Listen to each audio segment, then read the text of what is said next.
hear about load management. In fact, the week started with hand-wringing about him playing too many minutes.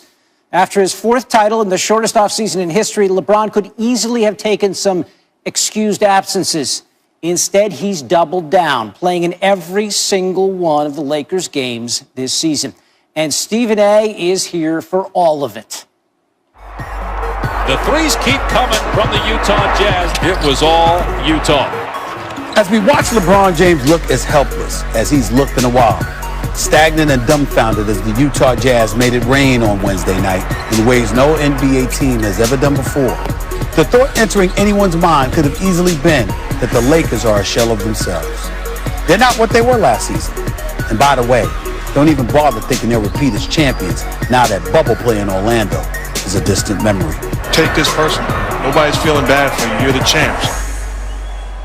Yet as we sit here today, lamenting the troubling state of affairs in Tinseltown, upon deeper reflection, one could actually sit here and say, thank God for LeBron James. The sports world has lost a lot in the last 13 months. First, there was former Commissioner David Stern in January 2020. Then there was the fatal helicopter crash that took the life of Kobe Bryant, his 13-year-old daughter Gianna, and 7 others.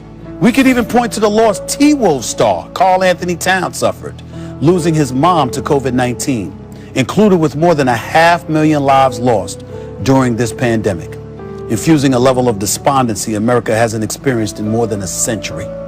And the scare Tiger Woods gave us all with his single car accident on Tuesday morning certainly did not help. Yet there was LeBron, struggling no doubt, losing his 4th straight game, playing without the services of his all-world teammate Anthony Davis, frustrated over the flagrant lack of support without him, but still playing nevertheless, not missing a single game, proving once more that of all the great traits he has in his phenomenal arsenal, perhaps the greatest of them all is his availability. I'm here to work, and I'm here to punch my clock in, and me being able to be available to my teammates is more important than anything. LeBron shows up. He shows up in shape. He's always ready. And there isn't a thing anyone can come up with to accuse him of compromising his God-given gifts. Yeah, he's averaging 25 points per game. He's an all-star again, an MVP again, blah, blah, blah. All that comes to your mind until you're reminded that he's in his 18th season at age 36, and he just keeps on coming. He just continues to keep going. He's a machine. LeBron is LeBroning. To play at this caliber, at this level, at 36 years old. Doing so while others who are younger, fresher, supposedly starving, never succeed in usurping his greatness despite his age, attrition, and enough accomplishments to feel fulfilled. Leaving us all with nothing left to say, but sincerely, thank you. And damn, one day, we're really gonna miss you when you're gone. Yeah, we can all appreciate LeBron, but he and the Lakers scuffling a bit here at the tail end of February. We bring in our NBA reporter, Dave McMenamin, live from Staples Center. Dave, in addition to AD, the Lakers starting guard Dennis Schroder has missed the team's last 4 games because of health and safety protocols. He is probable tonight. What's the plan for Dennis the Menace? Yeah, David, a source tells me that the plan is to have Dennis Schroder back in the lineup tonight. Obviously, he has to have a negative COVID test returned from the testing that happens today. But there's going to be a minute restriction on him, about 20 minutes. But certainly this should give the team a lift. They are coming in with a bit of an edge. Frank Vogel likes to call them edgy when they start to lose. And Markieff Morris, who's gotten some starts in place of Anthony Davis, said, this is great for us. We need it. When our back is up against the wall, we get to find out who our true self is. And we should be a bunch of fighters. And LeBron said, and a guy who's been through so many of these seasons and ups and downs and lulls and spikes, said this is going to help us out tremendously in the long run. So they're trying to obviously concentrate on the moment here. You have a tough opponent in the Blazers, but not lose sight of the big picture. They have big-time aspirations come postseason when they have Anthony Davis back in the lineup. Dave, quick question. I remember a few years ago, LeBron, it was a point of emphasis that he wanted to play in all 82 games of the season.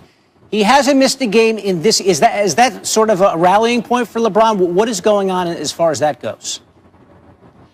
Yeah, he feels a responsibility for this franchise, for this city, for his teammates, to be available and in the lineup as long as he doesn't have an injury that's keeping him out. And obviously, when he had that groin injury 2 seasons ago, his first year with LA, he kind of saw the light at the end of the tunnel for the first time in his career. He saw that, hey, I am not inhuman. I can be fallible and I can miss the game. And so he worked so hard to get back. It's not in his mindset to sit out if he doesn't have to. He enjoys the game of basketball. He enjoys the responsibility he fulfills for this franchise, for this team. And as long as he's healthy, you're going to see him out there. They're going to have to, if they want him to load manage or rest, they're going to have to fight him on that. And I don't think they're going to win either. I mean, LeBron usually does what LeBron wants to do. Dave, getting us ready for the second game of our doubleheader. Blazers-Lakers coming your way, 10 p.m. Eastern right here on ESPN. Vote Warnock. That slogan was emblazoned on the T-shirts of Atlanta Dream players last August, voicing support for the Senate race opponent of team owner Kelly Loeffler, a race that she later lost. And Loeffler opposed the WNBA's prominent support of Black Lives Matter, prompting some players to call for her removal. Back then, she said she wouldn't sell, and now she has, with the WNBA approving the sale of the Dream to a group including a former Dream star achieving a significant first. Here's Mark Schwartz. The Dream is now real for Renee Montgomery. She's become the first former player to have an ownership stake and an executive role with the WNBA team. 9 months ago, Montgomery decided to not shut up and dribble. Instead, she stopped dribbling to speak up, opting out of the 2020 season to focus on social justice. When George Floyd got murdered, I think it woke America up. It woke the world up. You've seen protests all over the world. So I think for me at that moment, I just man, it's like you can't ignore it anymore. Like we need to do something. The former Dream star chose to embrace the More Than a Vote movement while joining her former teammates in campaigning against then Dream co-owner and Georgia Senator Kelly Loeffler. On the night Loeffler was defeated, Montgomery says it was a tweet from LeBron James that led her to consider ownership as a legitimate opportunity. Using her More Than a Vote connections, Montgomery took the steps to become more than an athlete. You do get to see women in these power positions. I mean, it started with our vice president, having the first woman as a vice president, and I think that set the tone moving forward that the future is female. Today, the king tweeted, "So proud of this queen. This is everything we are about." A thought echoed by new majority owner Larry Gottesdiener, who promised the new owners would amplify women's empowerment and social justice, to which Montgomery exclaimed, "Oh my God, that's my life." I'm Mark Schwartz, ESPN. Ahead of tonight's must-see doubleheader on ESPN, Doris Burke assesses what's most concerning about the Celtics' ongoing struggles. But first, with 9 games on the slate tonight, there are plenty of betting opportunities to consider, including